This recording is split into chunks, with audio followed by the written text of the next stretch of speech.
Parliament. The 23rd elections for Knesset in 2020 and elections for 17th Lok Sabha in 2019. So we have to see how the electoral democracies in the two nations have undergone transformations from the perspective of the elections to the two leading parliamentary institutions in these two nations, the Lok Sabha and the Knesset. So as usually we start, let me start with one important quotation on elections and democracy. I know some of you may be knowing it, others may not be familiar with it, but let me say, this is a quotation which says that in democracies, everything comes with justifications, whether it is affection or selection or election. That shows that in all democratic systems across the world, everything can be possible and everything comes with a justification. And these justifications revolve around three important words: the affection, selection, or election. If you just try to translate this definition in Hindi, so if some of you would like to jot down the Hindi translation of this definition, let me just say, but before that, let me just seek some questions, some queries, some suggestions. You want Hindi translation of this definition or not? Vikas? दृष्टि? जी sir, बिल्कुल। इसका Hindi translation चाहिए या छोड़ दे? आप लोगों के system पे नहीं है? Yes sir. Yes sir. दृष्टि, आप लोगों के सिस्टम पे हिंदी ट्रांसलेशन आ जाता है? अगर या मैं वैसे ही पढ़कर बता दूं? सर आ जाएगा अगर आप हिंदी ट्रांसलेट करेंगे तो। इसमें हिंदी ट्रांसलेट करेंगे और नीचे स्क्रीन पे भी शायद आ रहा होगा, हिंदी में नहीं आ रहा है? सर हिंदी में नीचे स्क्रीन पे नहीं आएगा, आप टेक्स्ट कर सकते हैं, मतलब मैसेज में। Okay okay okay. Preeti Sakral, Preeti Sakral sir, इसकी हिंदी में बना दूं या आप हिंदी आप अपने आप बना लेंगे? सर आप बना दो। नहीं, आप खुद बना नहीं सकते इसको, अगर आप गूगल पे टाइप करें तो। हाँ सर, बना सकते हैं। बना तो सकते हैं, चलिए ठीक है तो, हाँ सर आप बता दो। ये तो डेफिनेशन ठीक है ना भाई? ये तो कहीं से नहीं ले रखी है ना? नहीं सर। ये ठीक है ना सर? अच्छा तो ठीक है, तो अब आप माइक म्यूट कीजिएगा। Let me just proceed further. Okay, the Hindi translation of this definition, those who are sitting on their laptop with the Hindi words, say here comes the Hindi phrase. सब कुछ होता है इन तीनों में स्वीकार,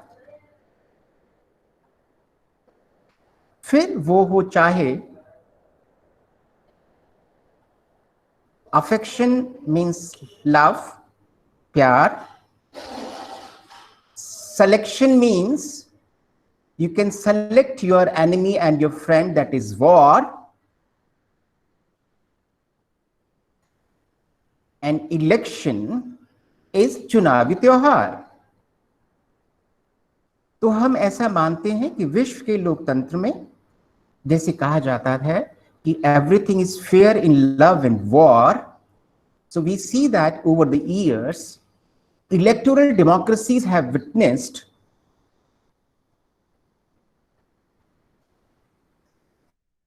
war of words between and among candidates and political parties, and we can see how in Indian electoral democracy personal attacks were leveled against each others. We can see the question of allegations and counter allegations.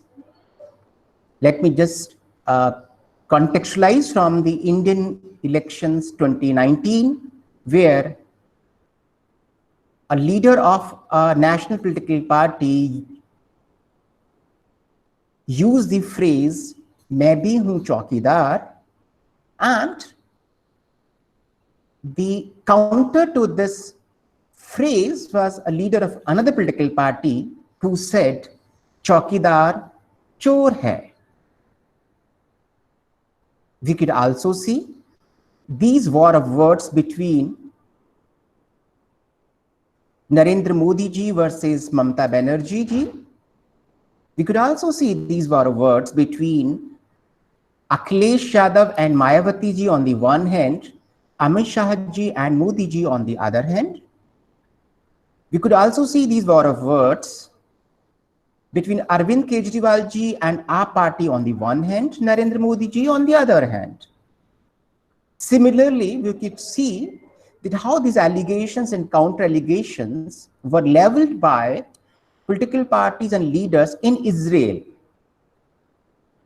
between Netanyahu ji and Benny Gantz, between Likud party and Blue and White party, between religious parties and centrist parties. So electoral democracies all over the world justify even their acrimonious debates between and among each other. यहां तक क्या मैं अपनी बात को ठीक से कह पाया हूं? प्रीति सकराल जी, मधु जी, कलश जी?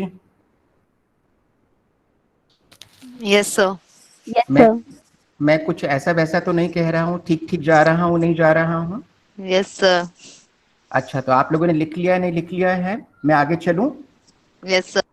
ओके, सो प्रीति जी, आप ये पूछेंगे नहीं कि डेफिनेशन किसने दी है? चलिए सर, आखिर में कर लीजिएगा। ये फिर डेफिनेशन इजरायली यूनिवर्सिटी से आई है, तेल अवीव से, रिस लाइनस, और इसको हम फिर आखिर में आप लोगों के साथ दोबारा डिस्कस करेंगे कौन है। But let me just speedly go to this notion, this system of electoral democracy. There are three major characteristics of electoral democracies all over the world. पूरे विश्व में चुनावी लोकतंत्र की तीन महत्वपूर्ण विशिष्टताएं हैं। ये तीन विशिष्टताएं मैं आप सब लोगों के साथ साझा कर रहा हूं। The first important characteristic of electoral democracy is that most of the electoral democracies are premised on the system of parliamentary democracy or parliamentary system of democracy. When we say parliamentary democracy, it means that in electoral democracies, parliaments become the sovereign institutions. They also become the supreme institutions. We can say a truly representative democracy in the world is basically the indirect democracies, and indirect democracies are broadly premised on the system of parliamentary democracy.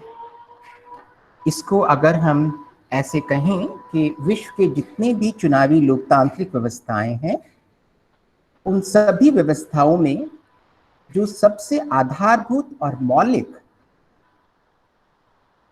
व्यवस्था है, जो अधिकतर देशों में उपलब्ध है, उसको हम कहते हैं पार्लियामेंट्री डेमोक्रेसी। पार्लियामेंट्री डेमोक्रेसी अर्थात संसदीय लोकतंत्र न केवल अपने आप में एक अप्रत्यक्ष प्रतिनिधित्वात्मक लोकतंत्र है, बल्कि ये एक सर्वोच्च लोकतंत्र भी है और ये एक संप्रभु लोकतंत्र भी है। हम कह सकते हैं कि parliamentary democracies basically focus on the parts of discussions, deliberations and demonstrations. संसदीय लोकतंत्र डिस्कशंस, डेलिब्रेशंस और डेमोन्स्ट्रेशंस पर आधारित होते हैं। वार्ता, विचार विमर्श और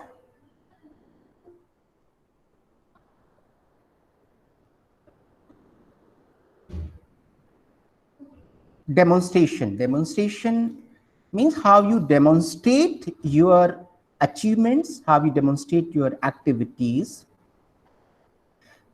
जिसको हम कहते हैं प्रकटीकरण। तो वार्ता, विचार और विमर्श का प्रकटीकरण हम संसदीय लोकतंत्र में देखते हैं। ये चूंकि हमने आप लोगों से बहुत बार डिस्कस कर रखा है, तो हम इस पर ज्यादा समय नहीं लेंगे और हम वापस चलते हैं दूसरे महत्वपूर्ण पॉइंट में कि कैसे पार्लियामेंट्री डेमोक्रेसी ये लोकतंत्र की एक बहुत बड़ी आधारशिला के रूप में देखी जाती है। Second important feature of parliamentary electoral democracy is called its party democracies, or parliamentary democracies are called party democracies, which means that political parties play a vital role in making democracies work. हम सब जानते हैं कि indirect democracies में अपने प्रतिनिधियों का प्रत्यक्ष रूप से चयन कर पाना मुश्किल होता है, इसीलिए अप्रत्यक्ष लोकतंत्र दलीय लोकतंत्र होते हैं और पॉलिटिकल पार्टीज डेमोक्रेसीज की इंपॉर्टेंट चैनल्स ऑफ कम्युनिकेशन होते हैं, इंपॉर्टेंट चैनल्स ऑफ रिप्रेजेंटेशन होते हैं और इंपॉर्टेंट चैनल्स ऑफ इंटीग्रेशन होते हैं। We can say parties are important channels of communication. They are important channels of transformation. They could be called important channels of integration. So we can say that in modern democracies, which are indirect democracies, parties constitute the link between people on the one hand and the governments on the other. So parties try to make a link between the people and the government. So all democracies which function on the principle of parliamentary democracy are the party democracies. Now, based on the second feature, we say that all electoral democracies in the present context are people's democracy.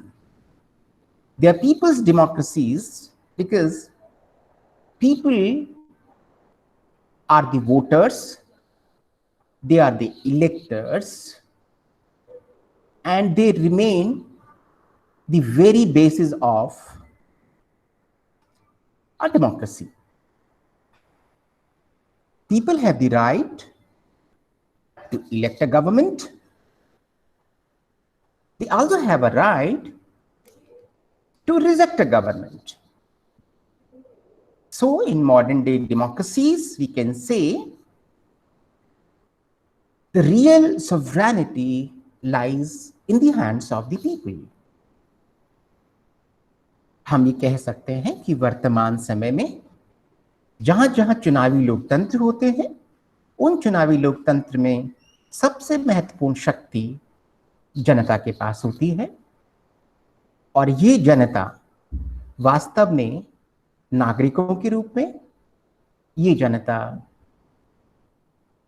Electors के रूप में, ये जनता voters के रूप में किसी भी चुनावी लोकतंत्र की आधारशिला माने जाते हैं। So these are three important characteristics of electoral democracies all over the world. But yes, we say that in most of the countries, we have parliamentary democracies rather than presidential democracy. But I have used the word parliamentary democracy because parliamentary democracy provides the foundation to A, the indirect democracies, and B, the larger the bigger and the wider democracies. तो मैं यहाँ इस presentation के इस part को विराम देता हूँ और ये आप लोगों के साथ साझा करना चाहता हूँ कि विश्व के जितने भी चुनावी लोकतंत्र हैं, उन चुनावी लोकतंत्र की 3 महत्वपूर्ण विशिष्टताएं, 3 महत्वपूर्ण उपलब्धियां या 3 महत्वपूर्ण खासियतें हैं। वो हैं संसदीय लोकतंत्र, दलीय लोकतंत्र और जन लोकतंत्र। तो यहां तक अगर मैं अपनी बात ठीक से कह पाया हूं तो should I proceed further, but I just take immediate 3 important comments from 3 students. Yes, is it okay to all of you? Let me go to Garima, Geetu. If Jyoti is there, Jyoti can also say.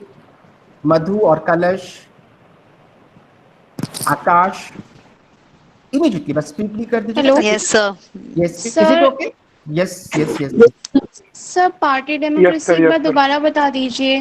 वो party democracy का मतलब ये होता है कि जितने भी लोकतंत्र होते हैं उसमें पॉलिटिकल पार्टीज जनता और सरकार के मध्य एक लिंक बनाती है, एक लिंक पैदा करती है। पार्टीज जो हैं वो जनता और सरकार के मध्य एक चैनल्स ऑफ कम्युनिकेशन है, एक चैनल्स ऑफ ट्रांसफॉर्मेशन है और एक चैनल्स ऑफ इंटीग्रेशन है। आप चिंता मत करें, अगर आपका कुछ छूट जाता है तो आइए सारे का सारा रिकॉर्डिंग जो है आपको YouTube पर मिल जाएगा। तो अगर आपकी गलती से छूटता है तो दोबारा मत पूछिएगा। अगर हम कोई चीज समझा नहीं पाते हैं तो आप हमें दोबारा पूछिए, क्योंकि हमें विकास ने कहा है कि हमें जल्दी से 3 बजे तक इस लेक्चर को पूरा करना है।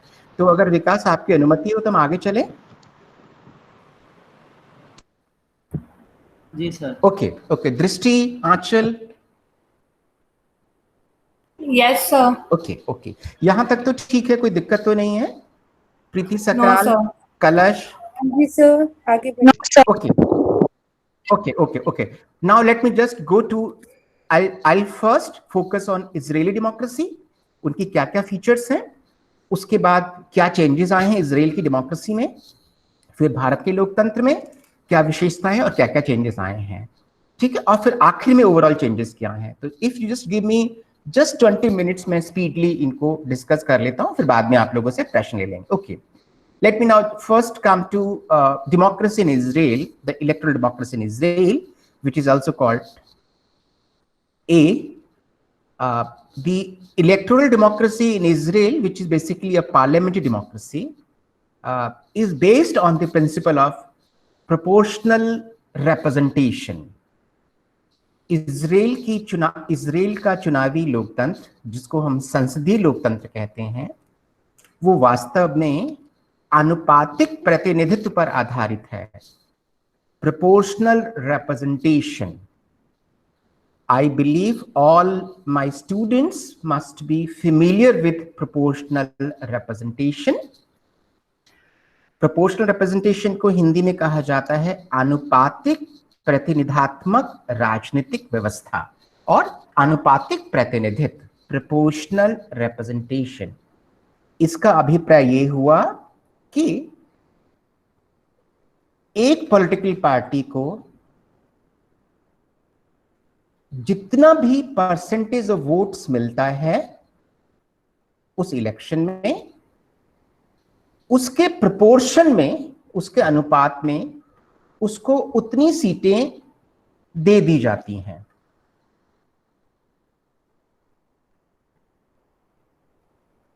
In all elections, what happens that the parliaments or legislative institutions decide that any party which gets a minimum of the voting percentage, for instance, let's take 1%.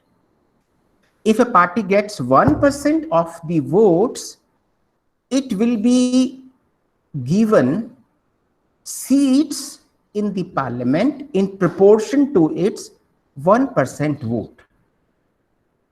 इसका मतलब ये हुआ कि हर पॉलिटिकल पार्टी इलेक्शंस में जितना परसेंट वोट लेती है उस परसेंटेज के प्रोपोर्शन में उसको उतनी सीटें मिल जाती हैं। इस ऐसी व्यवस्था का, प्रणाली का लाभ ये होता है कि हर पॉलिटिकल पार्टी का रिप्रेजेंटेशन उस पार्लियामेंट में होता है। जब हम लोग भारत में आएंगे तो हम इसको थोड़ा सा कॉन्ट्राडिक्ट करके देखेंगे। So in Israel there is a proportional representation. इसका मतलब ये हुआ कि एक पॉलिटिकल पार्टी इजराइल में जितना परसेंटेज वोट्स लेती है, उस परसेंटेज ऑफ वोट्स के अकॉर्डिंगली उसको उतनी सीटें मिल जाती हैं। इसको हम ऐसे एक्सप्लेन कर सकते हैं कि suppose a party, let's take Arab party, let's take one Arab party. Suppose one Arab party takes 1% of the votes in election. जब पूरा नेसेट का 120 सीटों का इलेक्शन होता है तो सपोज एक अरब पार्टी को, किसी भी एक पार्टी को 1% वोट मिलता है। तो 1% वोट का मतलब ये हो गया कि जो इजराइल की पार्लियामेंट है नेसेट, उसकी टोटल सीटें हैं 120। सो 120 सीट का 1% जो अरब पार्टी को मिला है, परसेंटेज ऑफ वोट्स, उस प्रोपोर्शन में उसको उतनी सीटें मिल जाएंगी, which means 1% of vote must be calculated from 120 seats। 120 सीटों का 1% अगर हम निकालते हैं तो 1.2 आता है। तो इसका मतलब ये हो गया कि उस पॉलिटिकल पार्टी को कम से कम एक सीट नेसेट में जरूर मिल गई है। तो every parliament prescribes a limited number of voting percentage which every party has to get in the election। तो जिस पार्टी को जितना परसेंटेज ऑफ वोट्स मिलता है उसी प्रोपोर्शन में उसको उतनी सीटें दे दी जाती हैं। So this system is called proportional representation in Israel. So I have used the word proportional polity. यहां तक मैं अपनी बात ठीक से कह पाया हूं? Any student who doesn't have, who fails to understand this difference, proportional representation? Sir Khushboo बोल रही हूँ सर, एक बार प्लीज ये वाला रिपीट कर दीजिए, ये वाला मिस हो गया। प्रोपोर्शनल रिप्रेजेंटेशन का मतलब खुशबू ये होता है कि देखिए, let me just come to the, हमारे यहाँ पर जो सिस्टम होता है उसमें क्या होता है कि there is one seat for instance and there are 10 candidates contesting election. उसमें क्या होता है कि 10 में से जिसको सबसे ज्यादा वोट्स मिलते हैं उसको हम जीता हुआ दे देते हैं। ठीक है, is it okay Khushboo? Yes sir, yes sir. Okay, suppose there are 10 candidates contesting one election from a constituency in India. Let's take the total number of votes in that constituency comes out to be 100। 100 vote है और 10 candidates खड़े हैं उसमें। A party gets 25, B party gets 24, C party get 20, D party gets 15, and then rest of the parties are getting 4, 5, 6, 7, 8। ठीक है, तो इसमें जिस पार्टी को सबसे ज्यादा वोट्स मिले हैं, दैट इज ए पार्टी, उसको 25 वोट्स मिले हैं। तो वो 100 में से 25 वोट्स को प्राप्त करने वाली पॉलिटिकल पार्टी भी इलेक्शंस को जीती हुई मानी जाएगी।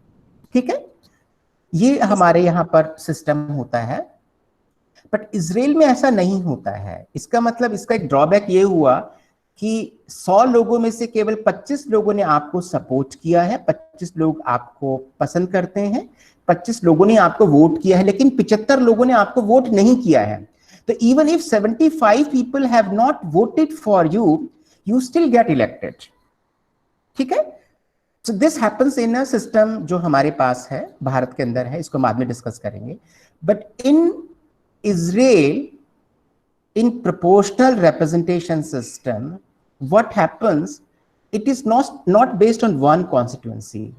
पूरे इजराइल के 120 सीटों पर चुनाव होता है और जिस पार्टी को पूरे इजराइल में जितना परसेंटेज वोट्स मिलता है, तो हर पार्टी को उस वोट के परसेंटेज के प्रोपोर्शन में ही सीटें मिल जाती हैं।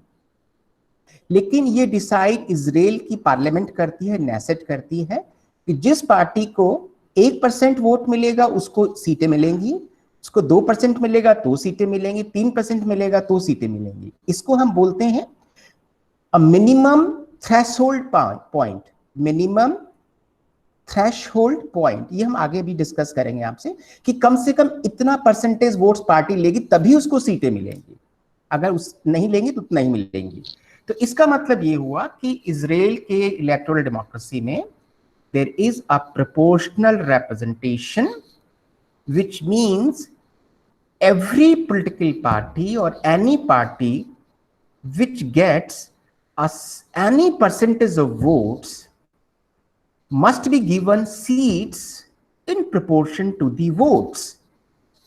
एक दल को जितना भी परसेंटेज ऑफ वोट्स मिलता है उस प्रोपोर्शन में उसको सीटें भी उतनी ही मिलेंगी। इसका मतलब ये हुआ कि अगर वहां की पार्लियामेंट ने ये डिसाइड किया है कि मिनिमम पार्टी को वोट लेने के लिए कम से कम 1% होना चाहिए, अगर उसने 1% वोट उसको मिला है तो उस प्रोपोर्शन में उसको उतनी सीटें मिल जाएंगी। अगर किसी पार्टी को 1% से कम वोट मिला है तो वो उस पार्टी को कोई सीट नहीं मिलेगी। तो जो परसेंटेज ऑफ वोट्स है वो टोटल सीट से उसके प्रोपोर्शन में ही निकाला जाता है। If a party gets 5% of votes, so 5% of votes must be calculated from 120 seats of the Knesset. कि अगर एक पार्टी को 5% वोट मिला है तो वो 5% वोट उसकी सीटें कितने मिलेंगी, वो निर्भर करता है कि जो 120 सीटें हैं, टोटल सीटें हैं, उस 120 सीटों का 5% कितना होता है, उतनी सीटें उसको मिलेंगी। तो प्रोपोर्शनल रिप्रेजेंटेशन में हर पार्टी को उसके परसेंटेज ऑफ वोट्स के प्रोपोर्शन पर ही सीटें मिलती हैं। खुशबू, यहां तक मैं अपनी बात ठीक से कह पाया हूं? हाँ जी सर, हाँ जी, आगे। अब इसको थोड़ा आगे से और हम लोग देख लेंगे। तो one thing which you have to take in mind that Israeli electoral democracy is based on proportional representation. इसको बोलते हैं पीआर सिस्टम, हिंदी में बोलते हैं आनुपातिक प्रतिनिधित्व। आपको सिर्फ इतना लिखना है कि एक दल को जितना मत प्रतिशत मिलता है चुनाव में, उस मत प्रतिशत के अनुपात में उसे उतनी ही सीटें प्राप्त होती हैं। Which means any party getting percentage of votes is allotted seats in proportion to the voting percentage. विकास, यहां तक मैं अपनी बात ठीक से कह पाया हूं? विकास? जी सर। हाँ, ये एक्चुअली हमने क्लास में कई बार डिस्कस किया था बच्चों की, कुछ स्टूडेंट्स नए आए हैं इसलिए मैंने इसके साथ जोड़ दिया है। Let me now just move to the second feature. Electoral democracy in Israel is also a party-based polity. Parties are important links between the voters and the government. But there is one difference in Israeli party-based polity. The difference is, in Israel, it is the parties which contest elections through lists, not through candidates. Israel में political parties जो हैं वो elections उम्मीदवारों से नहीं लड़ती हैं कि एक कॉन्स्टिट्यूंसी में एक उम्मीदवार खड़ा हुआ, दूसरी कॉन्स्टिट्यूंसी में दूसरा उम्मीदवार खड़ा हुआ, तीसरी में तीसरा हुआ, ऐसा नहीं है। तो 120 उम्मीदवार कोई पार्टी नहीं खड़ा करती हर कॉन्स्टिट्यूंसी में। हर पार्टी इलेक्शन से पहले एक लिस्ट ऑफ कैंडिडेट्स बनाती है। It is called list system. So when elections take place, people do not vote for the candidates, they only vote for the parties. Are they voting for Likud party, or they are voting for blue and white party, or they are voting for the religious party like Shas, or they are voting for the Arab parties, or they are voting for the left or Israeli left Labour Party. So every party before the start of the elections prepares a list of the candidates. This list may comprise from 1 to 120. But all parties know that the chances of winning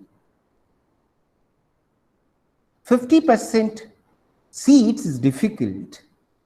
So mostly parties prepare, the big parties prepare a list of say 30, 40, 50 candidates. The smaller parties prepare a list of 1, 10, 15, 20, 25 candidates. So what happens when after elections, parties got to know that they have got 10% of the votes or 15% of the votes? So based on that percentage, their seats are secured. Their seats are allotted to them. Presume करो कि Israeli labour party को 10% votes मिला है, तो Israeli labour party को 120 सीटों में से 10% वोट्स मिला है. That comes out to be 12 seats. Khushboo, यहां तक हम अपनी बात ठीक से कह पा रहे हैं? हाँ जी सर, हाँ जी. ओके, सो जो इजरायली लेबर पार्टी ने अपनी लिस्ट बनाकर दी है इलेक्शन कमीशन को, तो उसके पहले कैंडिडेट से लेकर 12 कैंडिडेट तक जीते हुए माने जाएंगे. ठीक है? If Israeli labour party gets 15% of the votes, then 15% of the votes can be converted into seats after calculating from 120 seats. 120 सीटों का 15% अगर हम लेते हैं, तो 120 सीटों का 15% हो गया 18 सीटें. तो इजरायली लेबर पार्टी के 1 से 18 कैंडिडेट्स जीते हुए माने जाएंगे. If a party had just got 5% of the votes it has got in the election, so it will be just getting 5% of 120 seats, which means 6 of the members of the list of a party would be declared elected. इसका अभिप्राय ये हुआ कि हर political party जब list बनाती है तो ये देखती है कि उसके जितने भी prominent, important, significant, leading members हैं उनको वो सबसे ऊपर रखने का प्रयास करती है. फॉर इंस्टेंस, लिकुड पार्टी ने जब अपनी लिस्ट बनाई होगी तो सबसे ऊपर नंबर 1 पर नाम किसका होगा खुशबू? लिकुड पार्टी के leader, that is Benjamin Netanyahu का नाम होगा. ठीक है? ब्लू एंड व्हाइट पार्टी ने जब अपनी लिस्ट बनाई होगी तो उसमें सबसे पहले नाम किसका होगा? बेनी गैंज का नाम होगा. सिमिलरली सभी पॉलिटिकल पार्टीज लिस्ट बनाते समय अपने अपने प्रोमिनेंट लीडर्स को हायरार्की में 1, 2, 3, 4 करते चले जाते हैं और जितने परसेंटेज ऑफ वोट्स मिलते हैं उस परसेंटेज ऑफ वोट्स पर उतने ही कैंडिडेट्स जीते हुए माने जाते हैं. ये महज एक कोइंसिडेंस होता है कि सपोज एक पार्टी को 20% वोट मिले और 120 में से उसकी 24 सीटें उसको मिली नेसेट में, और 25वां जो व्यक्ति जिसका लिस्ट में नाम होगा वो कोइंसिडेंटली वो नेसेट का मेंबर इलेक्ट होकर नहीं आ पाएगा. इसको हम डेस्टिनी भी कहते हैं और हम इसको उनका एक प्रोपोर्शनल रिप्रेजेंटेशन लिस्ट सिस्टम का प्रिंसिपल भी कहते हैं. तो Israeli democracy, electoral democracy party based polity पर आधारित है जिसको हम लिस्ट सिस्टम भी कहते हैं। हर पार्टी चुनाव से पहले एक एक लिस्ट बनाती है, अपनी अपनी लिस्ट बनाती है, उम्मीदवारों की लिस्ट बनाती है। तो यहां तक अगर मैं अपनी बात को ठीक से कह पाया हूं तो मैं आगे चलूं। मधु, कलश, खुशबू, Yes, sir. आंचल, आकाश, ये शायद हम लोगों ने पहले कर लिया होगा। Yes, sir. Naveen, Yes, Preeti, sir. it's okay? Okay. Let me just go to the third feature of this. It is called, now Israeli democracy over the years has now become the premier centric polity. It is called premier centric polity. It means elections are now contested in the name of the prime minister, who is leading the main political party. As happens in India, as we all know, when elections take place, the very first consideration that comes to our mind is who is going to take the party into governance, which means who is going to be the prime ministerial candidate of a party. Bharat में चुनाव होता है तो it has now become premier centric elections. कि क्या हम भाजपा को vote इसलिए नहीं दे रहे क्योंकि भाजपा के हम सपोर्टर्स हैं, भाजपा को लोग इसलिए वोट दे रहे हैं क्योंकि वो चाहते हैं कि नरेंद्र मोदी जी भारत के प्रधानमंत्री बने। जिन्होंने कांग्रेस को वोट दिया होगा वो चाहते होंगे कि राहुल गांधी जी प्रधानमंत्री बने। जिन्होंने तृणमूल कांग्रेस को वोट दिया होगा वो चाहते होंगे कि ममता बनर्जी प्रधानमंत्री बने। जिन लोगों की प्रेफरेंस एसपी और बीएसपी होगी वो लोग चाहते होंगे अखिलेश यादव जी या सुश्री मायावती जी प्रधानमंत्री बने। जिन लोगों ने तेलुगु देशम को प्रेफरेंस दी होगी उनका मतलब ये होगा कि प्रधानमंत्री का पद जो है वो कहीं ना कहीं चंद्रबाबू नायडू को मिलना चाहिए। Similarly, in Israel we see that how it was a fight, it was a clash of titans, it was a clash of leaders, it was a clash of personalities in all those erstwhile elections for Knesset. Knesset के elections में जो वास्तव में प्रतियोगिता है, प्रतिस्पर्धा है, वो प्रधानमंत्री उम्मीदवार के लिए होता है कि इजराइल के शासन की बागडोर क्या हमें बेंजामिन नेतन्याहू को देनी चाहिए या फिर हमें बेनी गेंज को देनी चाहिए या फिर हमें अन्य लीडर्स को देनी चाहिए। तो elections in Israel over the years, despite having parliamentary form of government, they are conducted in presidential mode. Israel के चुनावी व्यवस्था में गत कुछ दशकों से चुनावी प्रक्रिया में प्रधानमंत्री सेंट्रिक चुनावी व्यवस्था होती चली जा रही है। इसको हम premier centric polity कहते हैं। So these are three important characteristics of Israeli electoral democracy. If I have made myself clear, should I proceed further so that we can just see how new changes and transformations have actually been witnessed in electoral democracy of Israel? Yes.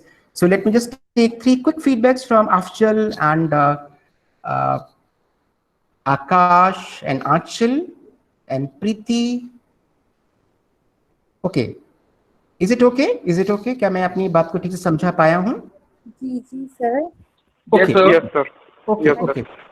Okay. Now let us move to the most important part of this changing electoral democracies of Israel. अगर हम Israel को देखें तो Israel में पिछले 7 दशकों में क्या क्या परिवर्तन हुए हैं वो परिवर्तन हम आपके साथ देखेंगे। इसको हम कहते हैं changing electoral trajectory of Israel. आपको जानकर बहुत प्रसन्नता और आश्चर्य भी होगा कि इजराइल में पहला चुनाव हुआ था नेसेट का, जिसको हम पार्लियामेंट कहते हैं, 1949 में 1949, और इन 7 दशकों में नेसेट का चुनाव 4 वर्ष में एक बार होता है। नेसेट के चुनाव में 120 मेंबर्स का चयन होता है। पहला चुनाव 1949 में हुआ था और 23वां चुनाव 23rd election was held in 2020, मार्च 2020। अगर हम पहली नेसेट से और 23वीं नेसेट के बीच में अगर हम एक ट्रांसफॉर्मेशन को देखें तो हमें 4 महत्वपूर्ण ट्रांसफॉर्मेशंस देखने को मिलते हैं। पहला ट्रांसफॉर्मेशन है इन टर्म्स ऑफ वोटर्स। अगर हम इजराइल की पहली नेसेट देखें तो पहली नेसेट में 5 लाख वोटर्स थे जिन्होंने 120 सदस्यों का चुनाव किया था, और 2020 में वो संख्या बढ़कर 64 लाख हो गई है। तो इजराइल की कुल आबादी का 64 लाख वोटर्स ने 2020 के इलेक्शन में पार्टिसिपेट किया था। So this is a huge jump from 5 lakh voters to 64 lakh voters. Second change could be seen is in terms of party list. I'm not using the word parties because in Israel, every party comes out with the list. When the first election took place, 21 parties came out with 21 lists. And this list over the years has increased to 29 lists. So all major political parties came out with the list of the members. Her party अपने list of members के साथ आती है। कुछ party अपनी list में 10 लोगों का नाम रखती है, कुछ 20 का रखती है, कुछ 30 का रखती है, कुछ 40 का रखती है, कुछ 50 का रखती है, कुछ 60 का रखती है। डिपेंड करता है कि उस पार्टी को कितना परसेंटेज ऑफ वोट्स मिला है। इसको हम बोलते हैं, वोटिंग परसेंटेज को कहा जाता है थ्रेशोल्ड, सीमांकित प्रतिशत कितना मिला कि एक पार्टी को कम से कम कितना परसेंटेज ऑफ वोट्स मिलना चाहिए तभी उसको उतनी सीटें मिलेंगी। जब पहली बार इलेक्शन हुआ था इजराइल में 1949 में, तो ये कहा गया था जिस पार्टी को 1% वोट मिलेगा उस 1% के प्रोपोर्शन में उसको उतनी ही सीटें मिल जाएंगी। इसका अभिप्राय ये हुआ कि इजराइल में जिस पार्टी को 1% वोट मिला था तो कम से कम उसको 1.2 विच मीन्स 1 सीट उसकी मुकर्रर हो गई, तय हो गई, निश्चित हो गई, सुनिश्चित हो गई। अगर एक पार्टी को 10% वोट मिला है तो इसका मतलब ये हो गया कि 120 का जो 10% है तो उसकी 12 सीटें निश्चित हो गई, निर्धारित हो गई। तो एक पार्टी को कितना परसेंटेज थ्रेशोल्ड मिलता है उसके प्रोपोर्शन पे उसको सीटें मिल जाती हैं। तो जो थ्रेशोल्ड है कि minimum percentage of votes which every party has to keep is called threshold percentage. ये हर बार नेसेट तय करती है कि इस इलेक्शन में हमें कितना परसेंटेज ऑफ वोट्स रखना चाहिए। 2020 में जब चुनाव हुआ तो इजरायली नेसेट ने थ्रेशोल्ड लिमिट को बढ़ाकर 3.25% कर दिया। इसका मतलब ये हुआ जिस पार्टी को 3.25% वोट मिलेगा वो ही 120 सीटों के लिए अपने आप को कंपेयर कर सकती है। Party which gets less than 3.25% of the votes will not be entitled of the seats in the Knesset. तो ये एक बहुत बड़ा बदलाव है। थ्रेशोल्ड परसेंटेज को बढ़ाने का पर्पस यही होता है ताकि जो छोटे छोटे राजनीतिक दल हैं उनको डिस्करेज किया जाए और मेन पॉलिटिकल पार्टीज ही इलेक्शंस में कॉम्पीट करें। तो यही कारण है कि थ्रेशोल्ड को बढ़ाया जाता है। चौथा और आखिरी जो हम परिवर्तन देख सकते हैं वो देख सकते हैं कि कैसे इजराइल का जो वोटिंग परसेंटेज है वो बढ़ा है या घटा है। ये अपने आप में बहुत चिंतनीय विषय है।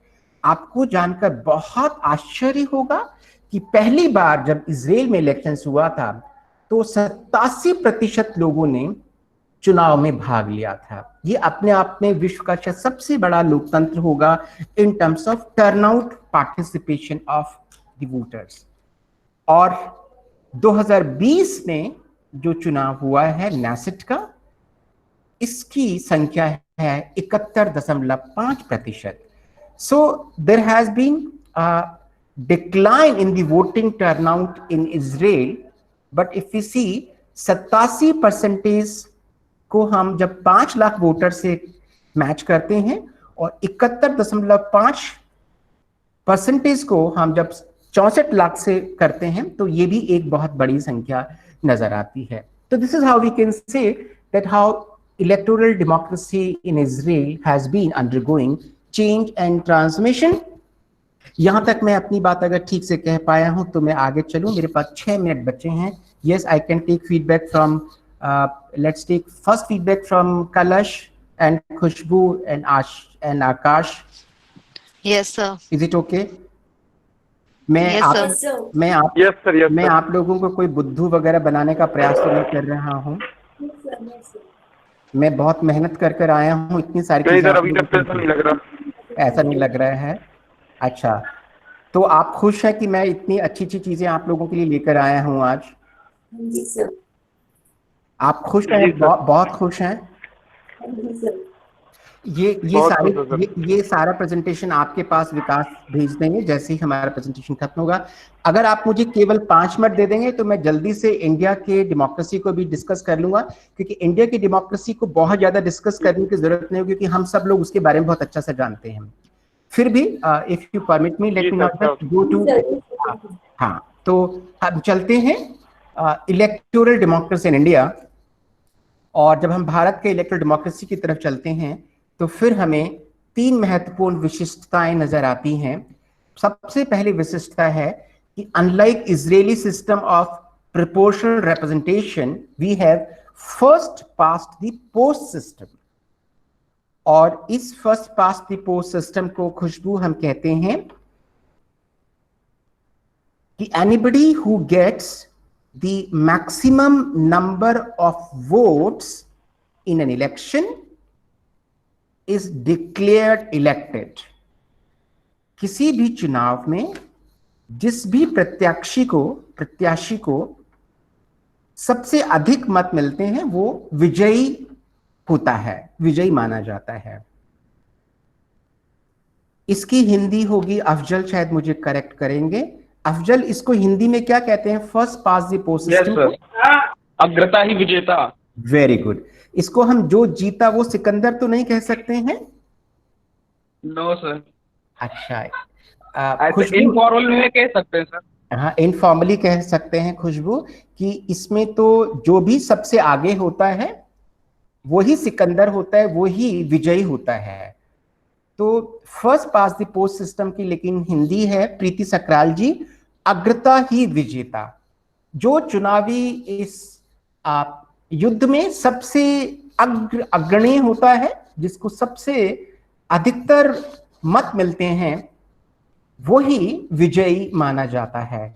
तो this system is called first pass the post system. It is different from the proportional representation system of the Israeli electoral democracy. The second important feature of the Indian electoral democracy is called forging issues and identities। इसको हम ये कह सकते हैं कि over the years अगर हम देखें तो चुनावी जो प्रतिस्पर्धा है, electoral fights है, इसमें on the one hand we see how issues, whether it is education or employment, initially we used to say it was roti, kapda or makan, but now we have moved beyond roti, kapda and makan. We've also started focused on health, education, employment, hygiene and sustainable development। तो हम देखते हैं कि भारत के चुनावी लोकतंत्र में बहुत सारे जो वाद विषय हैं, इश्यूज को हम मुद्दे कहते हैं पर इसका हिंदी है वाद विषय। बहुत सारे वाद विषय का हमें एक संलयन नजर आता है, एक हमें समाकलन नजर आता है, एक हमें संयोजन नजर आता है।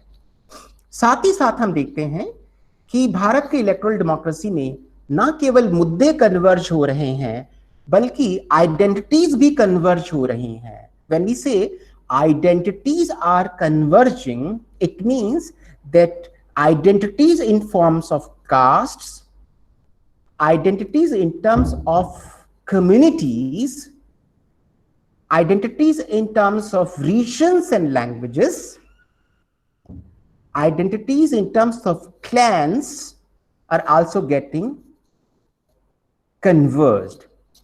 इसका मतलब ये हुआ कि अब ये कहना जो हम कहते थे कि जात पर ना पात पर मोहर लगेगी ए पर, एक बड़े सारे स्लोगन्स हमारे आए थे। तो अब फोकस इज ऑन इश्यूज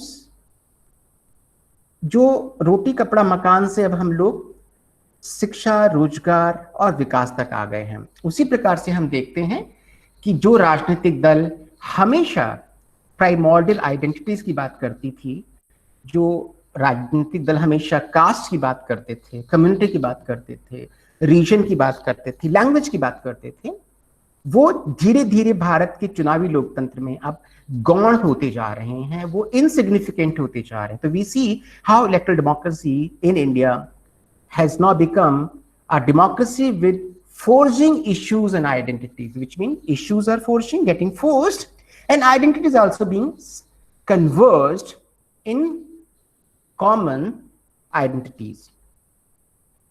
इसके बाद हम चलते हैं, third important change is called fusing alliances. इसका मतलब ये हुआ कि elections in India are now contested by parties as parts of alliances.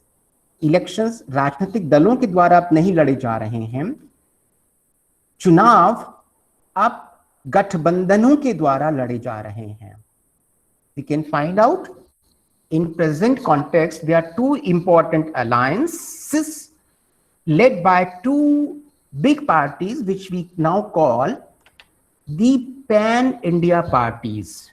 The Pan-India parties, PAN, Pan-India parties, इनको हम बोलते हैं, ये वो दल है जिनको पहले हम अम्ब्रेला पार्टीज बोलते हैं, but now they are called Pan-India parties.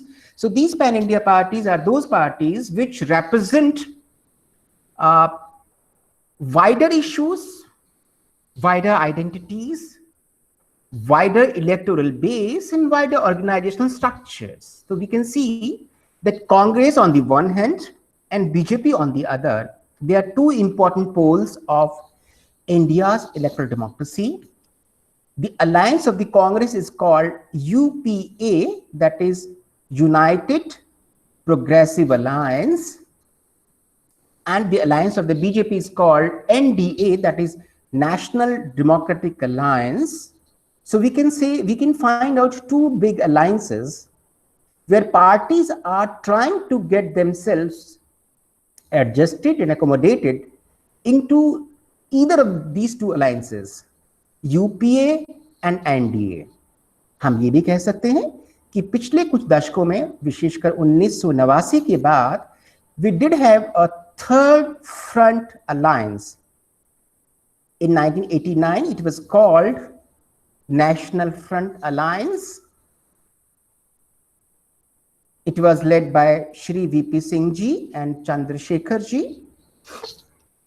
In 1996, this alliance was called United Front Alliance, that was led by Shri Deve Gowda ji and Shri Indra Kumar Gujral ji. So we can see that there are three important alliances.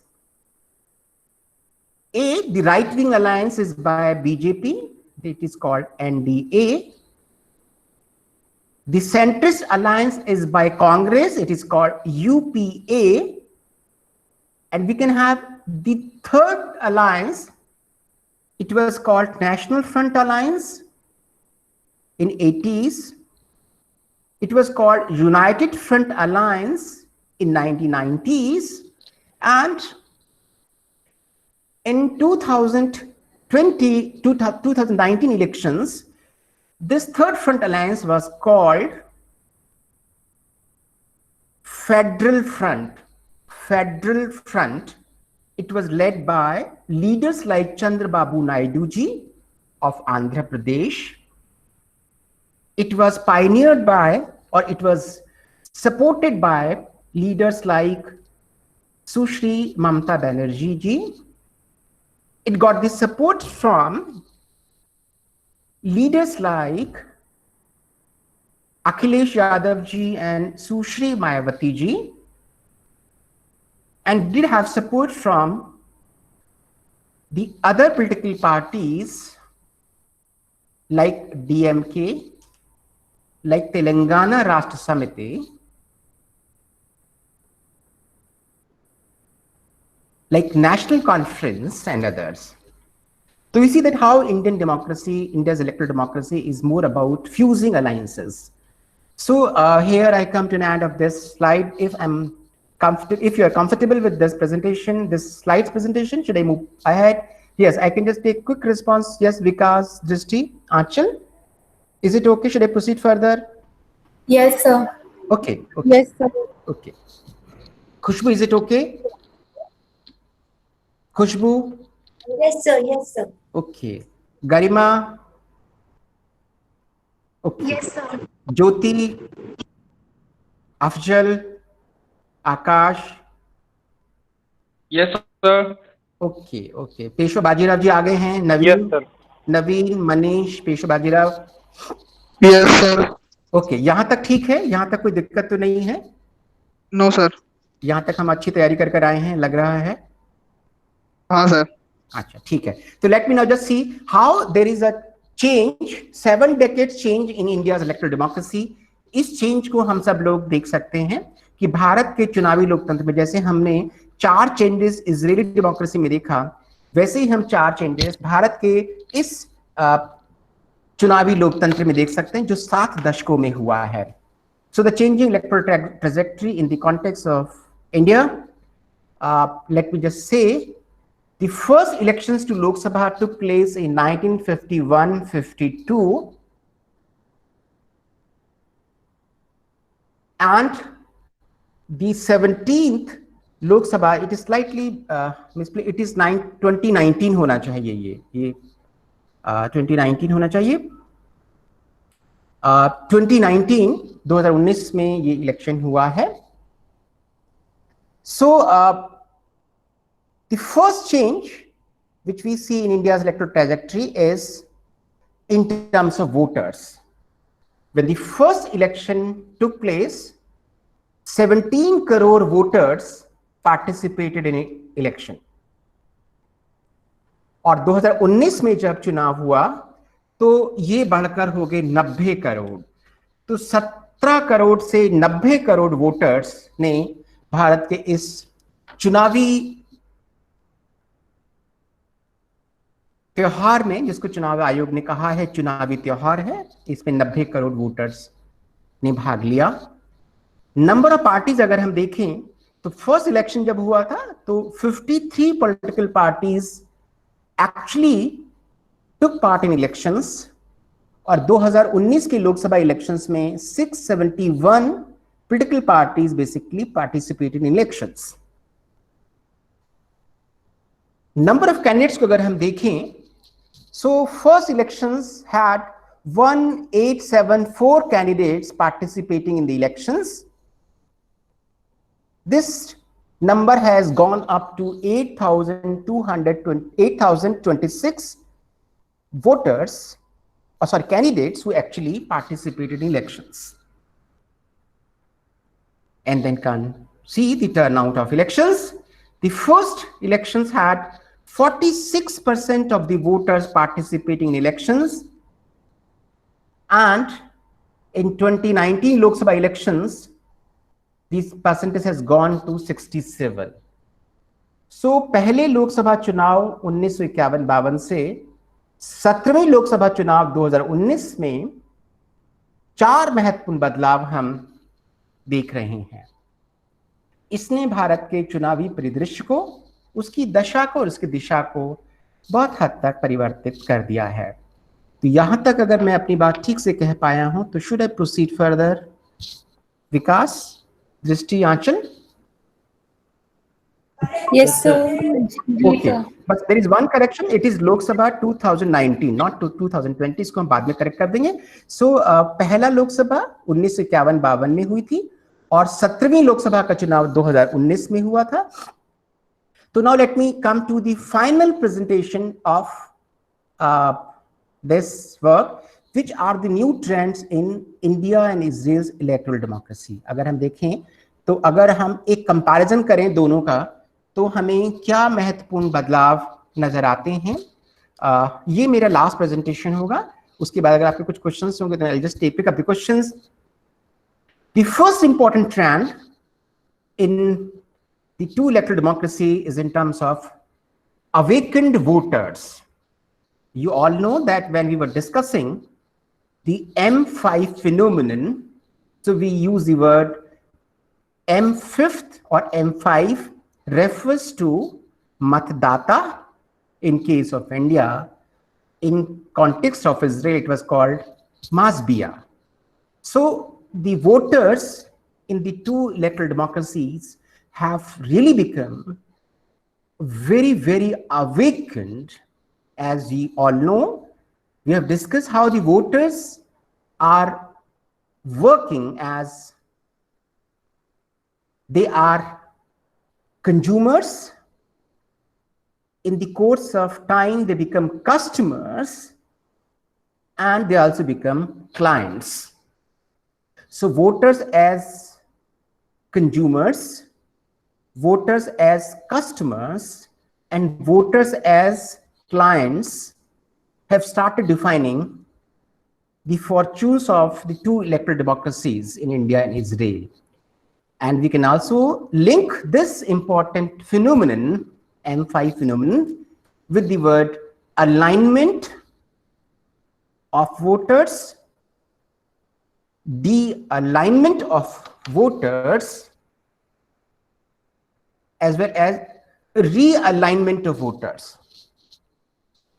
So the important catalyst of change in the electoral democracies in these two nations is being performed by the young voters, the first-time voters, the new voters. We will call them awakened voters.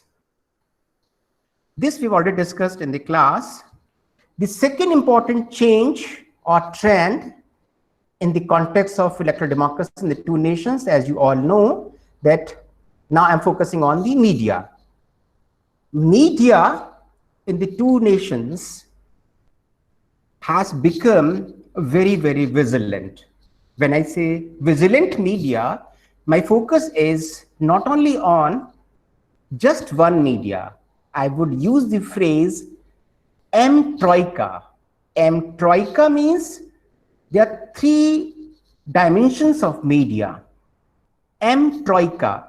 The first dimension of this troika is, it is print media. The second dimension of this M-Troika media is the electronic media. And the third dimension of this media is, as you all know, the symbol shows Twitter, it is called social media. So media in the two nations has become so important that all the parties and their candidates, all the contestants and the competing groups, they become very, very scared of the media. So media basically keeps all these parties and candidates into their toes. Media इन सबको, एक vigilant media इन सबको जागरूक रखता है, voters को भी जागरूक रखता है और साथ ही साथ वो जागरूक रखता है पॉलिटिकल पार्टीज को भी, कि अगर वो कुछ कमिटमेंट करें तो उस कमिटमेंट को वो पूरा करने का प्रयास करें. So that is second trend in electoral democracy of the two nations. So we have print media, we have electronic media, and now we have social media. इन तीन मीडियाज का नाम एक नए युवा शास्त्री ने बोला है, it is M troika. It is the strength of this troika, M troika, media troika, that electoral democracies of the two nations specifically have become more strengthened, they become more robust, they become more rejuvenated, and they've started playing a very vital role in the democratic setups. And with this, let me come to the third and the last trend in electoral democracy of the two nations. It shows the institutions and empowering institutions or empowered institutions. you'd be happy to know that elections have now become a huge exercise, a very tedious exercise, a very cumbersome exercise. हम जानते हैं कि 2019 के इस elections में 7 phases में चलने वाला चुनाव जो लगभग 39 दिन में समाप्त हुआ, तो ये चुनाव पूरे भारतवर्ष के 542 कॉन्स्टिट्यूएंसीज में हुआ। एक वेल्लोर की कॉन्स्टिट्यूएंसी में वो काउंटर माइंड हो गया। आउट ऑफ 542 कॉन्स्टिट्यूएंसीज में ये चुनाव हुआ, और इन चुनावों को सफल पूर्वक करवाने की जिम्मेदारी थी वहां के संवैधानिक संस्थाओं की, भारत में जिसको कहा जाता है election commission of India, and वहीं इजराइल में कि उनका bureau of elections, that is election commission of Israel, that is called bureau of elections, और इलेक्शन कमिटी। तो ये इलेक्शंस की जो इंस्टीट्यूशंस हैं, they are all empowered institutions to ensure free, fair and impartial elections take place in the two larger electoral democracies. और यही institutions हैं कि जो allegations और counter allegations में भी काम करते रहे हैं। लेकिन election commissions के अतिरिक्त there is one more institution which is very, very important. It is called judiciary. So during the course of elections, besides election commission, it is judicial institutions which also play a very important role in ensuring free, fair and impartial elections. So these are new trends in the two electoral democracies. यहाँ तक अगर मैं अपनी बात ठीक से कह पाया हूँ तो विकास 3:16 हुए हैं, हमारे पास अभी भी 5 मिनट हैं, तो मैं इसको यहाँ विराम देता हूँ और फिर आप लोगों से क्वेश्चंस लेता हूँ और आखिरी स्लाइड पर जाते हुए। यस कलश, यहाँ तक ठीक है? इसमें से कुछ पूछना तो नहीं है? यस सर, ठीक है, बिल्कुल ठीक है। Yes sir. Preeti Sakral ji, Akash ji, Naveen ji? Yes sir, ठीक है। ठीक है sir. Jyoti ji? Yes sir, ठीक है। पेशवा बाजीराव जी, आकाश जी, अभिषेक, खालिद साहब? सही है सर जी, ठीक है। ओके ओके, तो अब हम चलते हैं लास्ट पार्ट पर, फिर मैं आप लोगों से क्वेश्चंस लूंगा। और हमने आप लोगों से सबसे पहले जो शुरू किया था, अगर हम ये बोलें कि हमने आपको आज जो भी पढ़ाया है, जो भी कराया है, वो हमारे कोर्स से, उस टॉपिक से मिलता जुलता नहीं है, तो इस पर आप लोगों की क्या प्रतिक्रिया होगी?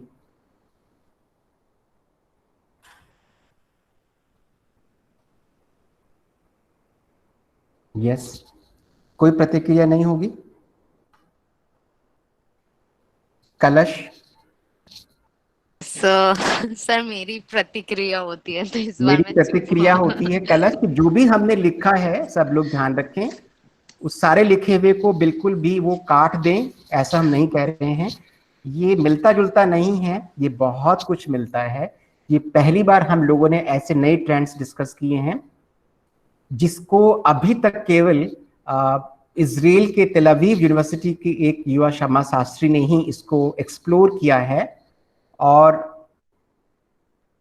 उन्होंने कहा है लिखाइम, अर्थात चीयर्स, आप सब लोग खुश रहें।